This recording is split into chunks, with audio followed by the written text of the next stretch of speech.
దర్శనం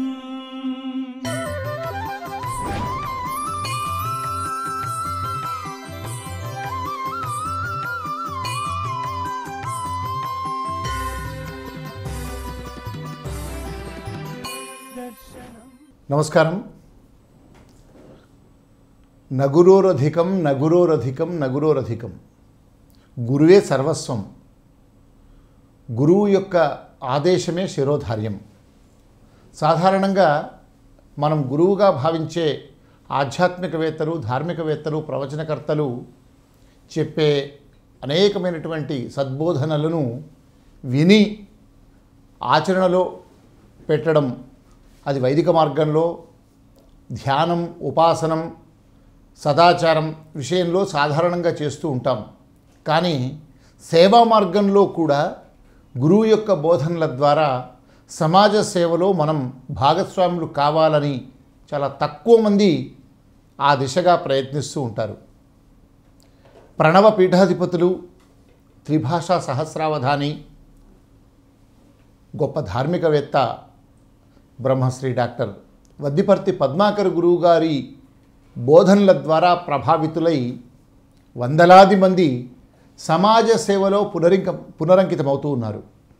అది కూడా గురువుగారు గుడి బడి అనేటువంటి ఒక కాన్సెప్ట్ ద్వారా మనమందరము మన సమాజానికి సాంస్కృతిక ధార్మిక కేంద్రమైనటువంటి గుడి, విజ్ఞాన కేంద్రమైనటువంటి బడి, ఈ రెండింటిని మనము కాపాడుకోవాలి.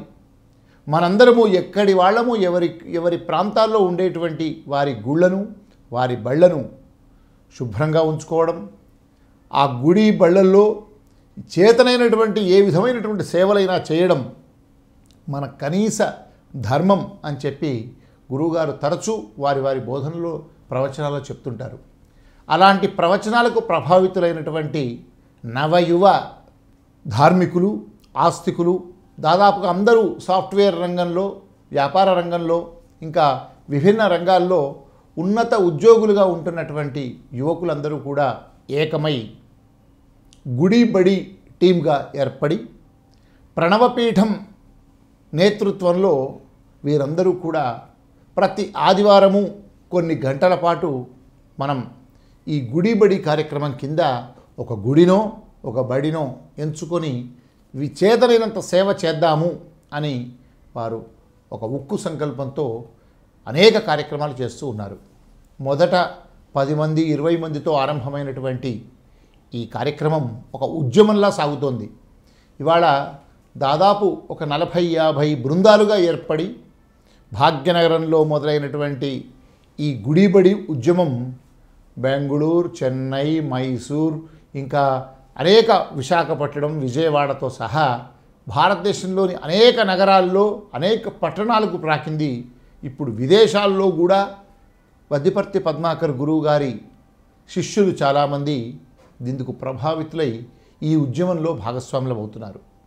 వీరి ఉద్దేశం ఏమంటే, ఏదైనా బడికి వెళ్ళి ఆ బడిలో కావలసినటువంటి మౌలిక సదుపాయాలు కల్పించడం, మొదట బడినంతా కలియదిరిగి బడిలో ఏ సమస్యలు ఉన్నాయో ఆ సమస్యలు తెలుసుకొని ఆ బడిని శుభ్రం చేయడం, విద్యార్థులకు కావలసినటువంటి కనీసమైనటువంటి సదుపాయాలు కల్పించడం, ప్రధానంగా మురికివాడలు, కాలనీలు, బస్తీల్లో ఉండేటువంటి ప్రభుత్వ పాఠశాలలు, స్వచ్ఛంద సంస్థలు, ధార్మిక సంస్థలు నిర్వహిస్తున్న పాఠశాలను వీళ్ళు లక్ష్యంగా పెట్టుకుంటారు. అంతేకాకుండా పురాతన దేవాలయాలు, అంటే 100 ఏళ్ల క్రితం ఋషుల కాలం నుంచి నిర్మాణమై ఉన్నటువంటి పురాతన దేవాలయాలు, ఆ దేవాలయాలలో పునరుద్ధరణ కోసం చాలామంది శ్రద్ధ చూపరు.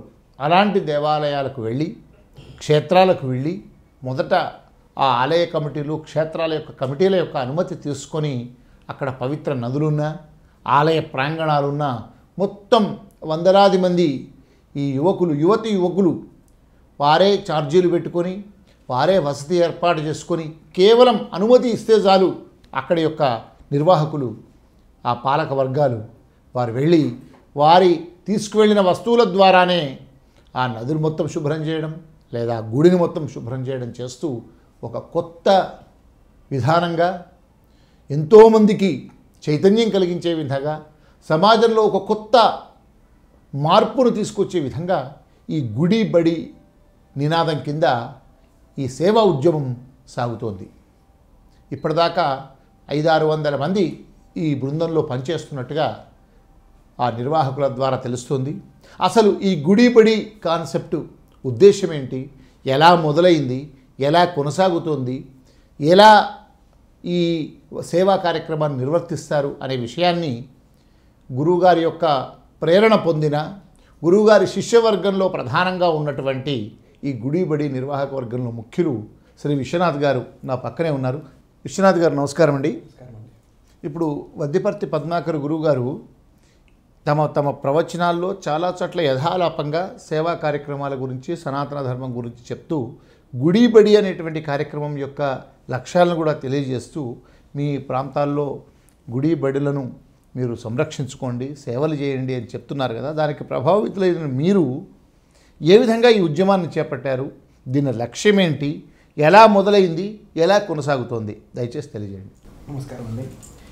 పూజ్య గురువులు బ్రహ్మశ్రీ వద్దిపర్తి పద్మాకర్ గురుదేవుడికి పాదాలకి నమస్కారం చేస్తున్నాం. మనం ఎన్నో పురాణాల్లో ప్రవచనాల్లో వింటూ ఉంటాం, ఆలయానికి సేవ చేయాలి, ఆలయాన్ని దర్శనం చేసుకోవాలి, ఇవన్నీ సరే మనం అవి చేస్తూ ఉంటాం, బాగానే ఉంటుంది. కాకపోతే దర్శనం అయితే ఎవరైనా పుణ్యం కోసం చేస్తాం. కాకపోతే అక్కడ కనీస సదుపాయాలు లేకుండా ఎన్నో ఆలయాలు ఉంటాయి. తర్వాత వచ్చి దర్శనం చేసుకోవడమే కాకుండా శుభ్రం చేయాలన్న ఆలోచన చాలా తక్కువ మందికి ఉంటుందండి. ఉదాహరణకి చూస్తే మేము ఇది ఎలా మొదలైందో కూడా మేము చెప్తామండి. మా గురుగారు ఎన్నోసార్లు ప్రవచనాల్లో చెప్పారు. ముఖ్యంగా మాకు ఎక్కడ ఒక కథ బాగా ప్రేరేపితం వచ్చిందంటే, ధర్మరాజు గారి పూర్వజన్మ గురించి చెప్తూ గురుగారు, ధర్మరాజు అంత గొప్పవాడు ఎలా అయ్యాడు, ఆయన అంత ఏ పుణ్యం చేస్తే ఆ విధంగా అయ్యాడని ఒక పురాణం చెప్తూ గురుగారు ధర్మరాజు తన పూర్వజన్మలో 3 సంవత్సరాలు ఒక శివాలయానికి శుభ్రం చేయడం, రోజు అక్కడ చెట్లకి నీళ్లు పోయడం, శుభ్రం చేయడం, ఇవి చేసేవారు అనమాట. ఆ ఒక్క పుణ్యం చేత తర్వాత జన్మలో ఆయన అంతటి గొప్ప యోధుడు, ధర్మాత్ముడు అయ్యాడని చెప్పి వెళ్ళాము అనమాట. అది విని అరే మనం ఎందుకు చేయకూడదు అన్న ఇది, మనం చేస్తే మనం ఏదో అంటే దేవుణ్ణి పొందడానికి, దేవుడు అనుగ్రహం పొందడానికి ఎన్నో అవకాశాలు ఉన్నాయి అన్న. ఉదాహరణకి స్తోత్రం చేయొచ్చు, జపం చేయొచ్చు, లేకపోతే ప్రదర్శనలు చేయొచ్చు, ఇవన్నీ ఉన్నాయి. కాకపోతే సేవ చేయడం వల్ల దేవుడు తృప్తి పొందుతాడు, శీఘ్రంగా కరుణిస్తాడని మా గురుగారు పదే చెప్తుంటే మేమందరం ఒకసారి గాణగాపూర్ అలా మేము వెళ్తూ ఉంటాం శిష్య బృందం అంతాను. అక్కడ వెళ్ళగానే అక్కడ దర్శనం చేసుకున్నాక అయితే నది దగ్గరికి వెళ్ళేపటికి స్నానం చేయాలని ఎంతో కోరిక ఉంది. కాకపోతే చేయాలంటే అసలు కాళ్ళు కడుక్కోవడానికి కూడా అంత అవకాశం లేకుండా ఉందన్నమాట. మాకు ఎంతో ఇదైపోయింది. ఆ రోజు మేము సాయంకాలం వెళ్ళాం. తర్వాత రోజు ఉదయం వెంటనే దర్శనం రేపు లేదు, మన దర్శనం అనవసరం, మన మొదట క్షేత్రాన్ని అక్కడ వెళ్ళి నదీ తీరంలో అందరూ భక్తులు వచ్చే టైం కల్లా మనం 2 గంటల్లో మొత్తం శుభ్రం చేయాలి అని చెప్పి అనుకున్నాం అనమాట. అంతే, వెంటనే మేము అనుకున్న 50 మందిని శుభ్రం చేసాం. ఎన్నో వస్త్రాలు, అసలు నదిలో స్నానం చేయడానికి అవకాశం లేకుండా, అసలు ఏంటంటే మనకి స్నానం చేయడానికి అసలు వస్త్రాలు వీటిని అట్లే వదిలేస్తుంటారండి. షాంపూలు, సోపులు అట్లా చెప్తున్నా కూడా అందరూ చేస్తున్నారు కదా అంటారు. మళ్ళీ ఆ పిండిని అలా పిండడం, చాలా చెప్పులు కూడా దొరికాయండి మాకు. ఎన్ని చెప్పులు, ఎన్నివి, అంత గొప్ప తీర్థంలో ఇలా రావడం అనేది మాకు ఇదైపోయింది అనమాట. దానివల్లే మేము మళ్ళీ వెంటనే ఒక 2-3 రోజుల తర్వాత 2-3 నెలల తర్వాత మళ్ళీ వెళ్ళాం. మళ్ళీ ఆ క్షేత్రాన్ని మొత్తం శుభ్రం చేయడం అన్నీ చేసామండి.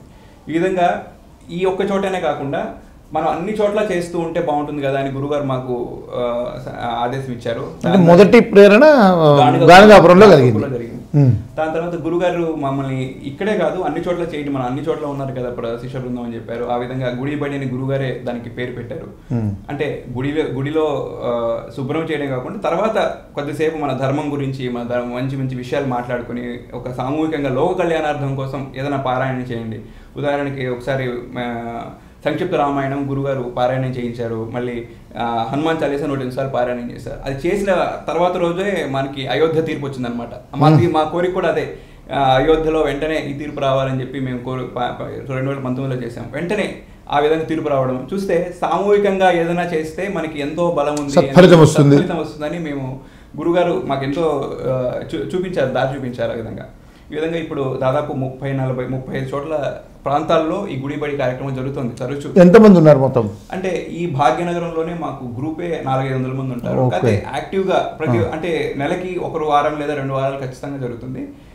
ఆ 1 వారం వచ్చేవాళ్ళు ఖచ్చితంగా 50 నుంచి 90 మంది ఉంటారు. ఏదైనా పురాతన ఆలయం అనుకోండి 150 మంది దాకా వస్తారు. మేము ఏ ప్రాంతాల్లో ఉన్నారండి? ఇంకా హైదరాబాదు, తిరుపతి, విశాఖపట్నం, బెంగుళూరు, గుంటూరు, చిత్తూరు, విధంగా అన్ని చోట్ల ఉన్నారండి. ఏంటి, ఎలా కలుస్తారు వీళ్ళంతా? మేము మాకు ఒక గ్రూప్ ఉంటుందండి, వాట్సాప్ గ్రూప్ ఉంటుంది. దాంతో అక్కడ మెయిన్ అడ్మిన్స్ ఏ ప్రాంతంలో ఉన్న వాళ్ళ అడ్మిన్స్ అందరూ 2-3 ఆ గ్రూప్ లో యాడ్ చేస్తాము. వాళ్ళు చెప్తారనమాట, ఈ నెలలో ఇక్కడ మేము పెట్టుకుంటున్నాం, ఈ కార్యక్రమం పెట్టుకుంటున్నాం, గురుగారు ఆశీస్సులు కావాలి, గురుగారు అనుమతి కావాలి అంటారు. గురుగారు వెంటనే అంత చేస్తారు. ఆ గుడి గురించి అడుగుతారు గురుగారు, అది చెప్తాము. అయిపోతే మనం ఒక వారం ముందో 10 రోజుల ముందే ఈ గుడిలో ఆ గ్రూప్ ఉంటుంది కదా, ఆ గ్రూప్లో మనకి డిస్కషన్ వస్తుంది అనమాట. ఈ నెలలో జరిగే గుడిబడి కార్యక్రమం ఈ పలానా గుడిలో ఉంటుంది, ఇంతమంది వెళ్ళాలి, ఇంతమంది వాళ్ళకి సేవకు అవసరం ఉంటుంది అని చెప్పి చేస్తాం అనమాట. ఇప్పటిదాకా ఎన్ని గుళ్ళు చేశారు? అంటే కొన్ని గుళ్ళు రిపీట్ అయ్యేవి కూడా ఉన్నాయి. దాదాపు 500 పైగా కార్యక్రమాలు జరిగాయి. 500 గుళ్ళు అంటే 500 గుళ్ళు అంటే కొన్ని రిపిటేషన్ కూడా అవ్వచ్చు, పర్వాలేదు. 500 సార్లు అన్ని. ఎక్కువ మీకు బాగా తృప్తినిచ్చిన కార్యక్రమం ఎక్కడ? మాకు ఈ భాగ్యనగరంలో చాలా జరిగాయి. ఎన్ని చెప్పండి, ఎక్కడెక్కడ? మేము చిలుకూరు బాలాజీ ఆలయంలో చేసాము, జియాగూడ ఆశ్రమంలో చేసాము, ఇంకా కుంట్లూరు శివాలయం, అది మొదట అక్కడే మేము మొదలు పెట్టింది. అక్కడ పురాతన శివాలయం కదా, శివాలయం బ్రహ్మసూత్ర శివాలయం అక్కడే మొదట మేము మొదలు పెట్టాము. అక్కడ మేము వచ్చింది 13 మంది.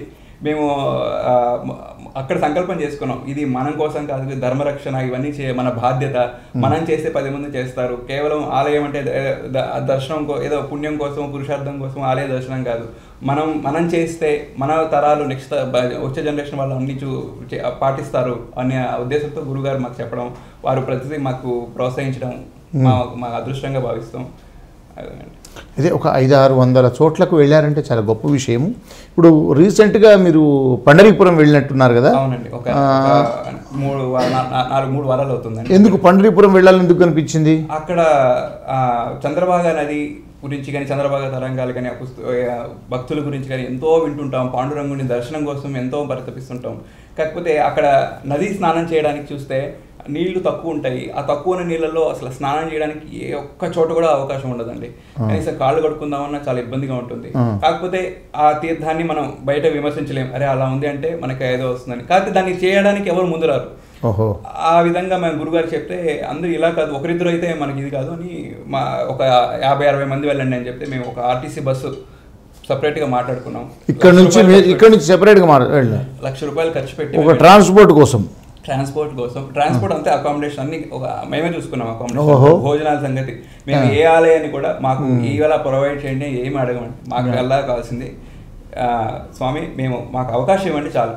ముఖ్యంగా ఎండోమెంట్ టెంపుల్స్ మేము ఎక్కువ చూడమండి, ఎందుకంటే మాకు ఇది మన ఎండోమెంట్ కాకుండా పీఠాలకు సంబంధించినవి లేదా పురాతన ఆదరణ తక్కువైనవి, నిరాదరణ గురైనటువంటి పాడుబడిన దేవాలయాలు అవి. ఓకే, అయితే ఇప్పుడు మీరు పండరీపురము బస్సులో వెళ్ళారు? బస్సులో వెళ్ళామండి. ఎంతమంది వెళ్ళారు? ఒక 50-60 మంది వెళ్ళాము. అక్కడికి మిగతా వాళ్ళు చుట్టుపక్కల ప్రాంతాల వాళ్ళు ఎంతమంది వచ్చారు? ఒక 30 మందికి వచ్చారు. అంటే మొత్తం 100 మంది అక్కడ చేరుకొని ఏం చేశారు? మొదట ఏం చేసామంటే గుడివాడిని అడిగాము, పర్మిషన్ అడిగాము. మొదట పాలక మండలి అడిగితే వారు మీరు ఇవన్నీ మాకు తెలియదు, మీరు దూరం నుంచి వచ్చారు, మాకేం తెలుసా, మేము ఏదో అడిగారు కదా అని ఇస్తున్నామని చెప్పి వాళ్ళు చీపుళ్ళు ఇచ్చారనమాట. అంటే ఆలయం శుభ్రం చేసి శానిటేషన్ చేస్తారు, వీధులు తిరగడానికి చీపుళ్ళు ఇచ్చారు. మాకు ఇవి ఇచ్చారు ఏంటని మేము అనుకున్నాం. అప్పటికే మేము మా ఎక్విప్మెంట్స్ అన్ని తీసుకెళ్ళాం. ఏమేమి తీసుకెళ్లారండి? అంటే ఈ డ్రైనేజ్ నుంచి తీయడానికి కదా, గోల్డ్ ఇవన్నీ బట్టలు తీయడానికి కొద్దిగా అవన్నీ తీసుకెళ్ళాం అనమాట. తాగడానికి అని కొన్ని అట్లాంటివి, బుట్టలు, కట్టెలు, మళ్ళీ షూస్, డ్రైనేజ్ కదండి ఆ షూస్, మళ్ళీ గ్లౌజెస్ ఎంతో, ఎందుకంటే ముళ్ళు ఉంటాయి, గాజులు ఉంటాయి, ఆ చెత్త తీయడానికి చేతులతో తీయడం కొద్దిగా ఇబ్బంది అనమాట. ఆ విధంగా మేము అవన్నీ తీసుకెళ్ళాం. అవన్నీ చూసి ఇవన్నీ ఏం చేస్తున్నారు అంటే, లేదంటే మీరు కొద్దిగా ఆలోచించి వాళ్ళు వచ్చారు, చూడండి ఏమవుతుందో చూడండి అన్నారు. అదే వాళ్ళు వచ్చి ఏదో మామూలుగా ఒకరిద్దరు వచ్చారు, ఏదో ఇన్స్పెక్షన్ లాగా, మళ్ళీ వాళ్ళకి ఇచ్చేసి మీరు వెళ్ళిపోండి అన్నారు. అంటే అంటే వాళ్ళు మన తప్పడడం కాదు, తెలియదు ఏం చేస్తారో తెలియదు. మీరేదో మొక్కుబడికి వచ్చారు అనుకుంటారు. మొక్కుబడిగా వచ్చి ఒక పని మనిషి నాగానే ఎవరినో అక్కడిని పంపించారు మాతో పాటు. తర్వాత ఈయన ఫోన్ చేయగానే వాళ్ళ మేనేజర్ రావడం వల్ల 2-3 పెద్ద పెద్ద ఆఫీసర్స్ ట్యాక్స్ వేసుకొని రావడం. మొదలు వాళ్ళు పట్టించుకోలేదు, వెళ్ళిపోండి అయ్యాక మాకు తీసుకెళ్తా ఉన్నారు. ఎన్ని గంటలకు మొదలు పెట్టారు? మేము ఉదయం 7:30 మొదలు పెట్టాము. మొదలు పెట్టగానే వాళ్ళు వెంటనే వచ్చి మీరు టిఫిన్ మేము అరేంజ్ చేస్తామంటే, లేదంటే మనం టిఫిన్స్ ఏం తినము, మేము డైరెక్ట్గా భోజనం మేము అక్కడ ఇస్కాన్లో మేము వసతి ఏర్పాటు చేసుకున్నాం, మేము అక్కడే తినేస్తాం, మాకు ఏమొద్దు, మీరు పర్మిషన్ ఇచ్చారు, అదే గొప్ప అనుకున్నాం. తర్వాత వాళ్ళు లేదు మీకు భోజనం అన్నీ ఇక్కడ ఏర్పాటు చేయాలంటే, లేదంటే మాకు ఇంత టైం లేదు, మేము మళ్ళీ ప్రయాణం చేయాల్సింది, మా మెయిన్ మేము ఒక భోజనం అంటే మళ్ళీ 1 గంట సమయం వృధా అవుతుంది, మా అమూల్యమైన టైం ఇక్కడ చేసుకుంటాం మేము అని చెప్తే, మేము ఇక్కడికే తెప్పిస్తామన్నారు. అది కూడా మేము ఒప్పుకోలేదు, ఎందుకంటే అక్కడ చెప్పేశాం కాబట్టి. తర్వాత మళ్ళీ మాకు రాత్రికి వాళ్ళు భోజనాలు పంపించారు. తర్వాత ఏం చేశారు మీరు అక్కడ? అందరూ 7 గంటల నుంచి నదీ తీరంలో దిగిపోయామండి. నదీ తీరం అసలు దిగడం చాలా కష్టం, ఎందుకంటే దిగడం అంటే లోతు ఎక్కువ ఉంటుంది కదండి, లోతు చాలా తక్కువ ఉంటుంది, మనం వాటి నుంచి నడిచి వెళ్ళిపోవచ్చు. కాకపోతే దుస్తులు ఇప్పుడు పాత దుస్తులు తీస్తుంటే చినిగిపోతున్నాయి, అంటే ఎన్నాళ్ళుగా ఆ నది చూడండి నల్లగా అయిపోయినవి. మీరు ఆ ఫొటోస్ కూడా మీకు పంపిస్తారు. అవన్నీ తీస్తూ ఉంటే అసలు తీస్తుంటే వస్తూనే ఉన్నాయి, అంత భయంకరంగా ఉన్నాయి అనమాట. ఒక్కొక్క గాజు పెంకులు, ఈ ముళ్ళ కంపులు కొట్టుకొస్తుంటాయి కదా, అవన్నీ తీస్తూ మాకు అలాగా 3-3.5 గంటలు పట్టింది. అంటే 12 వరకు అయిపోయింది. ఎంత చెత్త అయింది మొత్తం? దాదాపు 3 ట్రాక్టర్లు వాళ్ళు తీసుకెళ్లారండి. డెబ్రిస్ అంతా 3 ట్రాక్టర్స్ వాళ్ళు 3 ట్రాక్టర్లు వాళ్ళు సహకరించారు. ట్రాక్టర్లకు వెంటనే వాళ్ళు అంటే పంపించారు, మాకు ఫొటోస్ కూడా పంపించారు, పంపిస్తాను. వాళ్ళు అది ఆనందపడిపోయి, లేదంటే మీరు ప్రత్యేక దర్శనం వాళ్ళు ఆలయం వాళ్ళు పిలిచారు, మీరు రండి అంటే, అయ్యో మాకు స్వామివారి దర్శనం ఇదే చాలండి, మాకు ఆయన మేము పండరీని కథ విన్నాం, మేము ఆయన ఇష్టపడేది దర్శనం కోసమో లేకపోతే ఆర్భాటాల కోసం కాదు, ఆయన ఇష్టపడేది సేవ.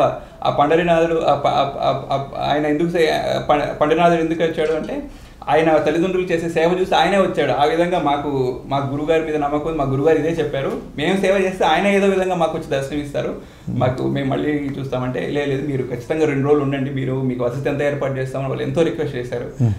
ఇదంతా ఆశీర్వచనం అనుకుంటే, మేము ఖచ్చితంగా ఆషాఢ మాసంలో ఏకాదశికి ఉత్సవాలు ఉంటాయి కదా, దాని ముందు కానీ తర్వాత కానీ మేము వస్తాము అని మేము వాళ్ళకి చెప్పడం జరిగింది. వాళ్ళ తర్వాత కూడా వాళ్ళ గ్రూప్స్లో అంతా చెప్పుకోవడం జరిగింది. తర్వాత ఇది కూడా మాకు చాలా మార్పు వచ్చిందండి. మేము కూడా ఈ విధంగా ఆలోచిస్తాం, అసలు మేము ఎందుకు ఇంతమంది పనులు, ఆలయం అనగానే ఎంతోమంది పని చేసేవాళ్ళు ఉంటారు, కానీ ఈ విధంగా ఎవరు స్వార్థం అంటే ఇక్కడ ఏదో మెప్పు కోసం మేము చేసినట్టు ఎవరు మా ఇంటర్నల్ గ్రూప్స్ కుక్క తప్పితే ఎవరు మేము ప్రచారం చేసుకోలేదు.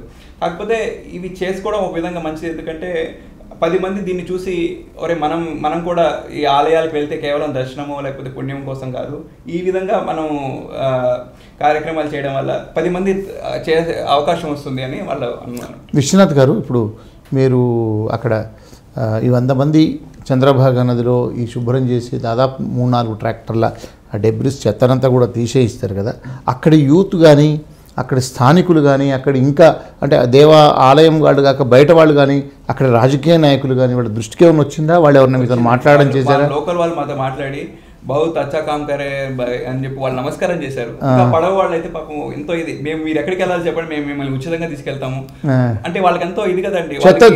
తీస్తున్నప్పుడు వాళ్ళు సహకారం కూడా హెల్ప్ చేశారా? పడవల వాళ్ళు కూడా చేశారు, వాళ్ళు కూడా మాకు సహాయం చేశారు, వాళ్ళు కూడా కొద్దిగా సహకరించారు. లేదంటే అక్కడ కొద్దిగా లోతు ఉంటుంది, అక్కడ తీయండి ఇక్కడికి. ఉదయం 7 గంటల నుంచి ఎప్పటిదాకా జరిగింది? 12 వరకు జరిగింది. 12 వరకు జరిగింది.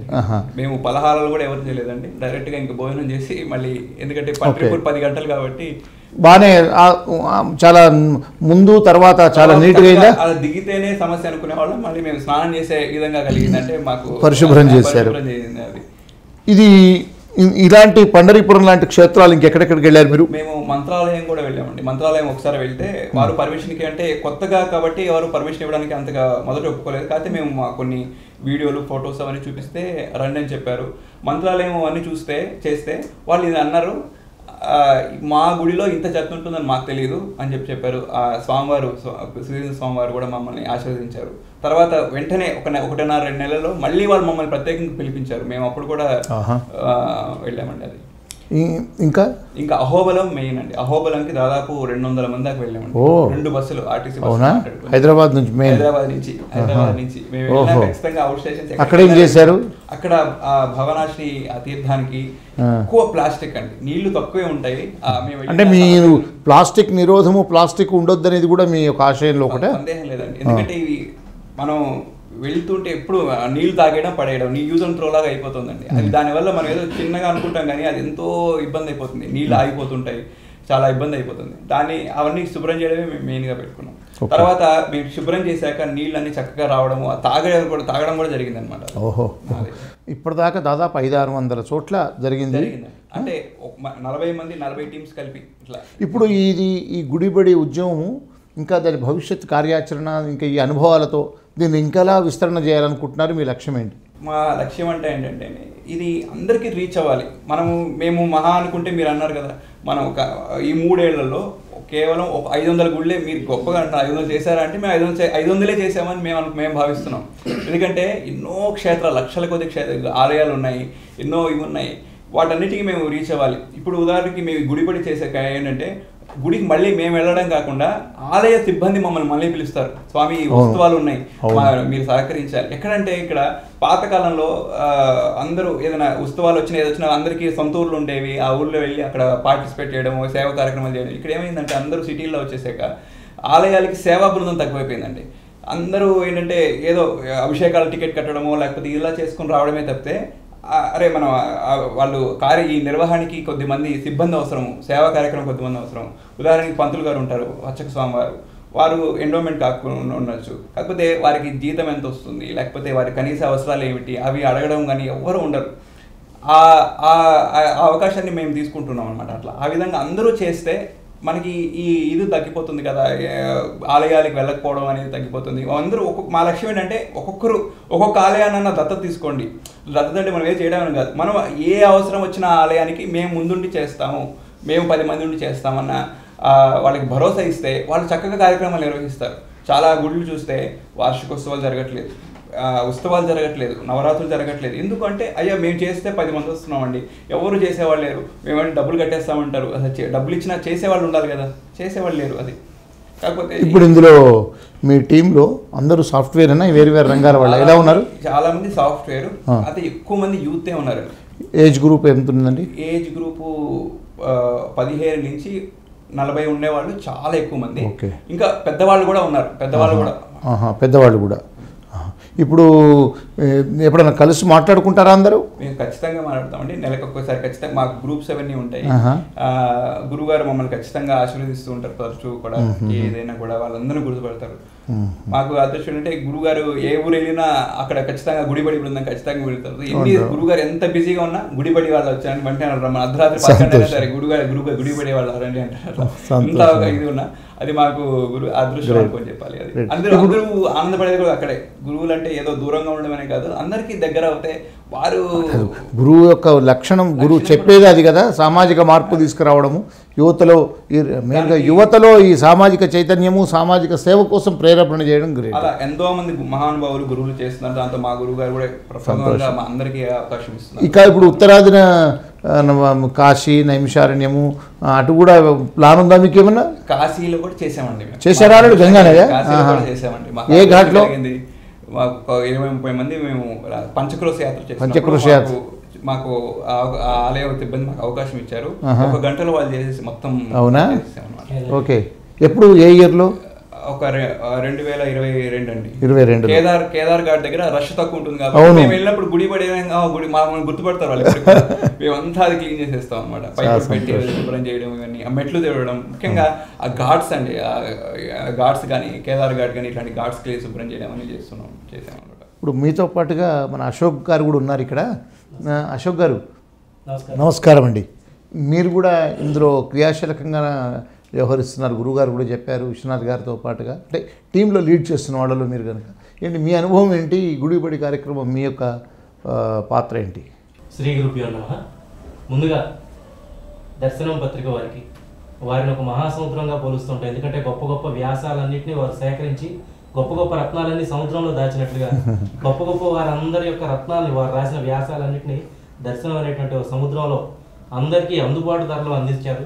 ఇక సంవత్సర సందా కింద అదేవిధంగా అందరికీ అందుబాటులో ఉండేలాగా దర్శనం పత్రికలు మాకంతా కనిపిస్తున్నారు. మేమందరం కూడా వాటికి శాశ్వత సభ్యత్వం తీసుకున్నవాళ్ళం.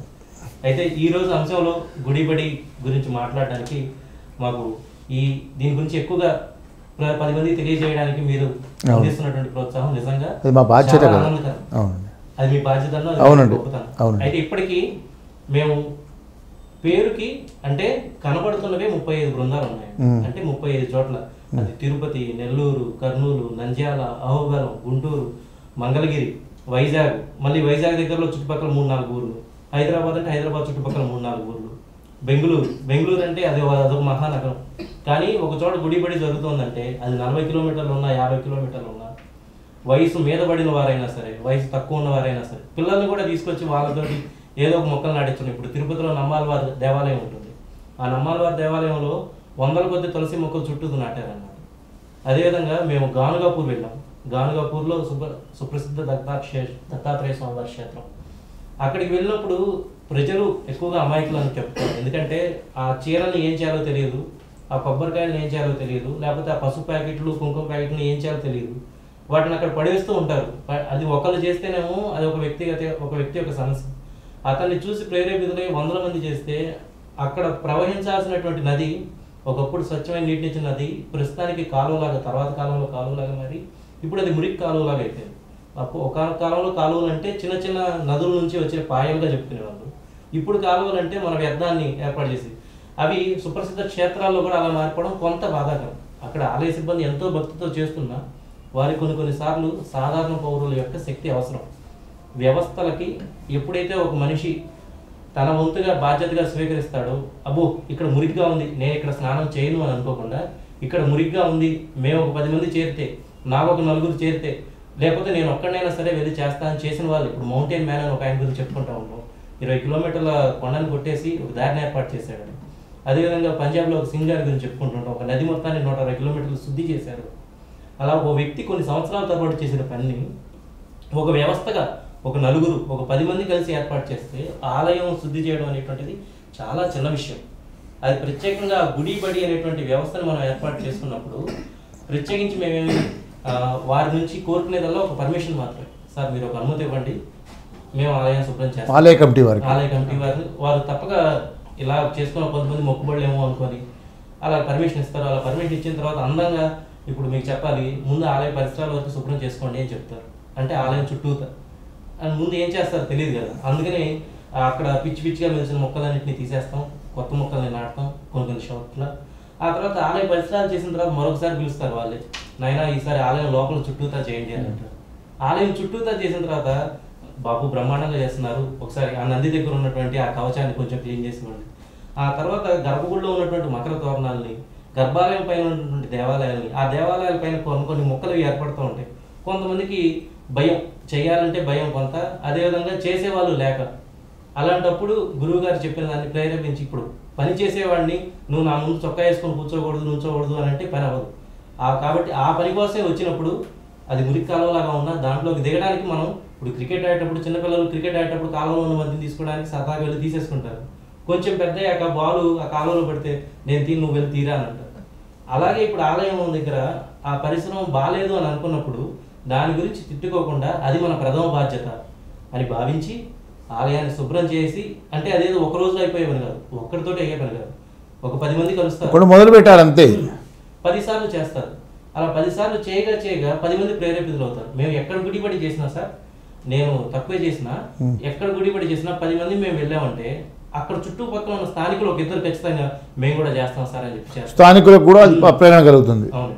ఇప్పుడు ప్రముఖమైనటువంటి తిథుల్లో అందరూ వచ్చి స్వామివారి నమస్కారం చేసుకుంటారు.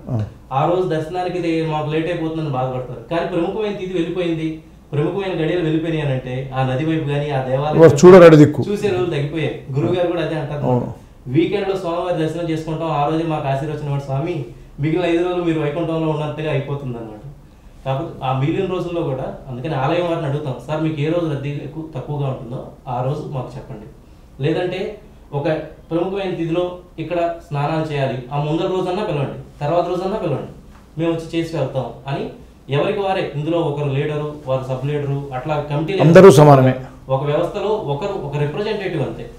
అతను చెప్పిన పని అందరూ చేస్తారు. అతను అట్లాగే ఆ దేవాలయం దగ్గర పర్మిషన్ తీసుకుని అతను లేక ఆమె, ఎందుకంటే ఇందులో సగం కంటే ఎక్కువ మంది లేడీసే వస్తారండి. వాళ్ళు పాపం ఇంట్లో వాళ్ళు పర్మిషన్ తీసుకొని ఇంట్లో వాళ్ళని అడిగి ఎంత కాదనుకున్నా కూడా వాళ్ళకి ఇప్పుడు కొన్ని సమస్యలు ఉంటాయి. ఏమండి వెళ్తానండి అంటే కొంచెం నొచ్చుకునే వాళ్ళు ఉంటారు, కొంతమంది వెళ్ళమంది హాయిగా ప్రోత్సహించే వాళ్ళు ఉంటారు. దంపతులు ఎక్కువగా వస్తుంటారండి. భార్యాభర్తలు ఇద్దరు కూడా వచ్చి సేవ చేసే వాళ్ళు ఉంటారు. వచ్చేటప్పుడు వారి పిల్లల్ని తీసుకొస్తారు. కొంతమంది అయితే పెద్ద పెద్ద వాళ్ళు 80 ఏళ్ళ వాళ్ళు వస్తుంటారు. వాళ్ళని చూసి మీరు ఏం చేస్తారమ్మా అంటే నేను ఒక మొక్క నాటుతానండి, మీ గుడి బడిలో మేము సాయం చేద్దాం అని అంటూ ఉంటారు అనమాట. అలా వాళ్ళు చెప్తుంటే అరే మనం ఇంత ప్రేరణ కలిగించామా, మన వంతుగా కొంత సమాజానికి సేవ చేయగలుగుతున్నాం, సమాజం అనే దానికంటే కూడా ఈ దేవాలయంలో ఈ గుడిని మనం శుభ్రం చేయగలుగుతున్నామా అని చాలా ఆనందం కలిగిస్తుంటుంది అనమాట. అందులో ముఖ్యంగా ఇప్పుడు మేము చెప్తున్నాము భవనాశిని తీర్థం గురించి కానీ, గానుగపూర్ గురించి కానివ్వండి, అలాగే పాత బస్తీలో ఒక దేవాలయాన్ని శుభ్రం చేసినప్పుడు అక్కడ స్థానికులు కూడాను మన దేవాలయానికి ఎంత శుభ్రం చేసుకోవచ్చా, ఇప్పుడు ప్రతిరోజు భక్తితోటి క్లీన్ చేసేటువంటి వర్కర్లు ఉన్నా అని ఇక్కడ ఇంత బూజుందా, ఈ ఫ్యాన్కి ఇంత దుమ్ముందా అని ఒక్కోసారి వాళ్ళకే అనిపిస్తుంది అనమాట. రోజు మన కంటికి కనిపించే దీపం ఆ ట్యూబ్ లైట్ వెలుగుతూనే ఉంటుంది, కానీ ఆ ట్యూబ్ లైట్కి పట్టిన దుమ్ముని ఒకసారి మనం క్లీన్ చేస్తే ఇంకా ప్రకాశవంతంగా ఉంటుంది.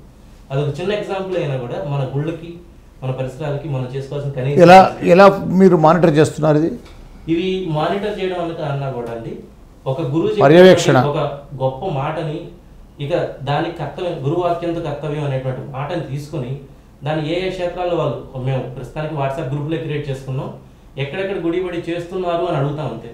వాళ్ళే స్వతహాగా నిర్ణయం తీసుకోవటం, ఆ క్షేత్రానికి వెళ్ళటం, అక్కడికి వెళ్ళి మేము ఎక్కడికి వెళ్తున్నామండి అని చెప్పి గురువు ఈ నెల రోజుల్లో ఏమైనా చెప్పగలరా ఎక్కడెక్కడ జరిగాయి? మెయిన్ గా ఒక్కొక్క ఊర్లో అడ్మిన్ ఉంటారండి, వాళ్ళందరినీ కలిపి ఒక గ్రూప్ గా క్రియేట్ చేసుకుంటాం అన్నమాట. ఇప్పుడు కనుక మీరు చూస్తే ఈ రోజు జరిగింది, ఈ రోజు గుడిబడి బృందం 50 మంది సభ్యులు కలిసి ఆలయాన్ని క్లీన్ చేసి వచ్చారు. అలాగే ఎక్కడ ఇక్కడ బెంగళూరులో అయితే మహాబలేశ్వర టెంపుల్ కేరళలో చేశారు. అదేవిధంగా గుడిబడి నెల్లూరు మార్చి 3 అంటే ఈ రోజు ఓంకారేశ్వరం ఆది పరమేశ్వరి శివాలయం గుడిబడి కార్యక్రమం 40 మంది. అదేవిధంగా శ్రీ పార్వతీదేవి సమేత పాప వినాశనుడు మున్నంగివారి పొలం అంటే గుంటూరు దగ్గర 20 మంది. అలాగే విశాఖపట్నంలో ఎక్కడ చేశారంటే భీమేశ్వర రాజరాజేశ్వరి ఆలయం. ఇలాగా ఆలయం దగ్గరికి వెళ్ళడం, వారి పర్మిషన్ తీసుకోవడం. ఇంకోటి ప్రొద్దుటూరు శ్రీ అగస్తీశ్వర స్వామి ఆలయం కడప జిల్లా ఆంధ్రప్రదేశ్. ఇవన్నీ ఈ రోజు జరిగినవి. అంటే వారంలో ఒక రోజు చేయాలి అని కాకుండా, నెలలో ఒక రోజు అని కాకుండా కొంతమంది ఒక్కొక్క ఆదివారం తీసుకుంటారు. వారికి కుదిరిన దేవాలయానికి వెళ్తారు, సర్వీస్ చేసి వస్తారు. ఆ సర్వీస్ కూడా ఏదో ఊడ్ చేసామా తుడి చేసామా అన్నట్టుగా కాకుండా కొంతమంది ఇందాక విశ్వనాథ్ గారు చెప్పినట్టు ఆలయాన్ని దత్తత తీసుకోవడం అంటే అక్కడ ఏదైనా సేవ జరుగుతుందంటే పంతులు గారు వాళ్ళకి కొంతమంది పేర్లు నోటెడ్ అయిపోతారు. అలాగా ఈ గుడిబడి బృందం పేరు నోట్ చేసుకొని నాయన హుండీ లెక్క వేయాలి, వస్తారా, వచ్చేస్తామండి. నాయన ఇప్పుడు మాకు ఇక్కడ క్షేత్రంలో కార్యక్రమాలు ఉత్సవాలు జరుగుతాయి, వస్తారా, వచ్చేస్తామండి. ఇలాగ ప్రతి ఒక్క క్షేత్రానికి వాళ్ళంతా వాళ్ళే పిలవడం అది మా అదృష్టంగా భావిస్తూ ఉంటాము. ఇక కొన్ని దేవాలయాల్లో అయితే అమావాస్య గ్రహణాలు అప్పుడు ప్రత్యేకంగా పిలిచినప్పుడు మేము ఎంతో ఆనందపడిపోతుంటాం, మనం పిలిచాక మనం తప్పక సేవ చేయాలి అని. ఇది ఉపమానం కరెక్టో కాదు తెలియదు కానీ సగర కుమారుల్లాగా మనకి చేతులకు పారలు దొరకలేదంటే గోళ్ళతోనే సరే భూమిని తవ్వేద్దామని 60,000 మంది సగర కుమారులు ఎలా చేస్తారు, ఆ విధంగా అద్భుతంగా గుడిబడి సర్వీస్ చేస్తూనే ఉన్నారు. దీనికి భవిష్యత్ ప్రణాళిక అనేది ఏం లేదండి. ఇంకా ఎక్కువ దేవాలయాలు మనం వ్యాప్తి చేయాలి, ప్రతి ఒక్కరికి కనీస అవగాహన కలిగించాలి. ఇప్పుడు ప్లాస్టిక్ రీసెంట్గా మనం చూసాము, ఏమంటే పూర్తిగా ప్లాస్టిక్ది ఆ ప్యాకెట్ కట్ చేసే బదులు కొంతవరకు కట్ చేస్తే దాన్ని ఆ చిన్న చిన్న ముక్కలు మైక్రో ప్లాస్టిక్ అయినా కలవకుండా ఉంటాయని చెప్తారు. ఇప్పటివరకు గుడి గురించి చెప్పుకున్నాం కదా, బడి అంటే కనీస అవగాహన కలిగించడం అనేది మా ఉద్దేశం. ప్లాస్టిక్ కానివ్వండి, ఇప్పుడు ఈ రోజుల్లో వచ్చే పసుపు కుంకుమలు మనకి అదొరికి కమ్మంగా దంచి పట్టించుకునేవాళ్ళం. ఇప్పుడు ప్యాకెట్లో వస్తుంటే 10 రూపాయల ప్యాకెట్ 5 రూపాయల ప్యాకెట్ తెచ్చుకోవటం, వాటిని కాస్త వాడటం, పక్కన పెట్టడం. కొంతమంది అయితే పసుపు కుంకుమ రూపాయి ప్యాకెట్లు వచ్చినప్పుడు తాంబూలం కింద ఇస్తారు, వాటిని మళ్ళీ వాడతారో లేదో తెలియదు. వాడడానికి ఏదో అదొక మొక్కుబడి కింద అట్లా ఇచ్చేస్తున్నారు. అట్లాంటి వాటిని మనం నిరోధించుకోవాలి అని అంటే మన కనీస అవగాహన కలిగి ఉండాలి. అది ఒక పేపర్లో చుట్టేనే ఇవ్వచ్చు, పేపర్ త్వరగా గెలిచిపోతుంది. అదే ఒక ప్లాస్టిక్ కవర్ కావాలంటే 120 సంవత్సరాలు కావాలి. ఇంకొంతమంది ప్రణాళిక ప్రకారం చెప్తారు ప్లాస్టిక్ బంగారం కంటే విలువైందండి, కానీ దాన్ని ఇలా వాడేస్తున్నారు. బళ్ళో కలిసి చెప్తుంటారు ఈ విషయాలు. అవునండి, అవగాహన కల్పిస్తారు విద్యార్థులకు, కలిగిస్తూ ఉంటాం ఎక్కువగా. అప్పుడు ఏమవుతుందంటే మనం ఇట్లా రోడ్డు మీద పడేయడం బదులు డస్ట్బిన్ లో పడేస్తాం. ఆ కనీస అవగాహన అందరికీ కలవాలనేది మా గుడి బడి యొక్క ప్రధాన ఉద్దేశం. ధన్యవాదాలు అశోక్ కుమార్ గారు, చాలా వివరంగా చెప్పారు, చాలా ఆనందకరంగా. ఇది ఒక మంచి ఒక మనిషిలో ఒక గర్వకారణమైనటువంటి కార్యక్రమంగా చెప్పారు విశ్వనాథ్ గారు, అశోక్ గారు.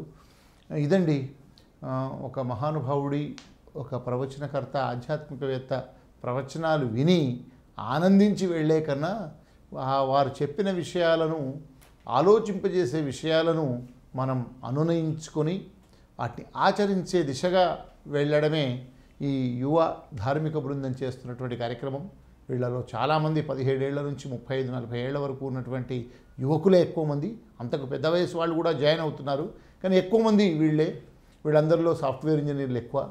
ప్రధానంగా శని ఆది వారాల్లో ఏదో ఒక గుడిని ఎంపిక చేసుకొని, ఏదో ఒక పాఠశాలను ఎంపిక చేసుకొని, ఆ గుడి పాఠశాల నిర్వాహకులను అనుమతి తీసుకొని అక్కడున్న తీర్థాన్ని కానీ, అక్కడ ఉన్నటువంటి అక్కడ ఉండేటువంటి నదులు, ఇంకా ఇతర కోనేరులు కానీ, ఆలయంలో కానీ పూర్తిగా వీళ్ళంతా ఆ రోజంతా కష్టపడి శుభ్రం చేయడం.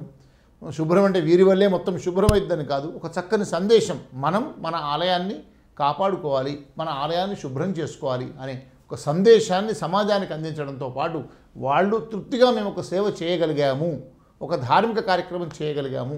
ఊరికే గుడికెళ్ళి ఏసీ రూమ్ తీసుకొని పొద్దున్నే స్నానం చేసి దర్శనం చేసుకొని భోజనం చేసి వెళ్ళి రావడం మాత్రమే గుడి దర్శన లక్ష్యం కాదు. ఆ గుడిలో కొంత సేవ చేసి ఆ గుడిని సంరక్షించడం, గుడిని శుభ్రం చేయడం కూడా గొప్పనైనటువంటి కార్యం. అలాంటి కార్యాన్ని మనం చెయ్యాలి, నలుగురు చేసేలా ప్రేరణ కలిగించాలి అనేటువంటి ఆ సద్గురువు శ్రీ వద్దిపర్తి పద్మాకర్ గురువు గారి యొక్క ప్రవచనాల ద్వారా ప్రేరణ పొందినటువంటి ఈ బృందం ఈ మంచి కార్యక్రమాలు చేస్తున్నారు. ఇటీవలే పండరీపురంకి వెళ్ళి పండరీపురం అధికారులు మొదట్లో తాము ఏమాత్రం కూడా వీళ్ళు వచ్చి ఏదో చేసిపోతారులే అనుకున్న వాళ్ళు వీళ్ళల్లా ఒక సైనికుల్లాగా, ఇలా వరదలు వచ్చినప్పుడు డిజాస్టర్ మేనేజ్మెంట్ సైనికులు ఎట్లా వస్తారో వీళ్ళు ఆ నదిలోకి వెళ్ళి పీచుకుపోయినటువంటి చీకిపోయినటువంటి బట్టలను, చెప్పులను, ఇతర కుండలను, వేర్వేరు డెబ్రిస్ అంతా కూడా ఆ చెత్త సామాగ్రిని 4-5 ట్రాక్టర్ల సామాగ్రిని బయటకు తీసి వాళ్ళంతా కూడా యువకులు శుభ్రం చేస్తుంటే అధికారులు ఆశ్చర్యచకితులు అయ్యారు. ఇలా అనేక చోట్ల జరుగుతుంది. ఇది గొప్ప సమాజంలో ఒక గొప్ప మార్పు తీసుకొచ్చే ఒక ధార్మిక ఉద్యమం, సేవా ఉద్యమం. ఇలాంటి వారు సేవలు ఇంకా విస్తరించాలని, 500 మంది 5,000 కావాలి, 5 లక్షల మంది కావాలి, మిగతా వాళ్ళు కూడా వీళ్ళలో ప్రేరణ తీసుకోవాలని, ప్రధానంగా గురువుగారి యొక్క అనుగ్రహం వీళ్ళందరి మీద ఉండాలి. వీరు కాక వేరే బృందాలు కూడా ఇట్లాంటి ఏర్పడి మన గుడిని, మన బడిని మనం బాగు చేసుకోవాలి అనే ఆలోచన ప్రతి ఒక్కరిలో కలగాలని కోరుకుంటూ ఈ గుడి బడి బృందాన్ని మేము పూర్తిగా కూడా వారి యొక్క ఆనందభరితంగా సంతృప్తిని నందుతూ వారి కార్యక్రమాలు ఇంకా పురోగమించాలని ఆకాంక్షిస్తూ ఉన్నాం. విజయోస్తు. నమస్కారం. దర్శనం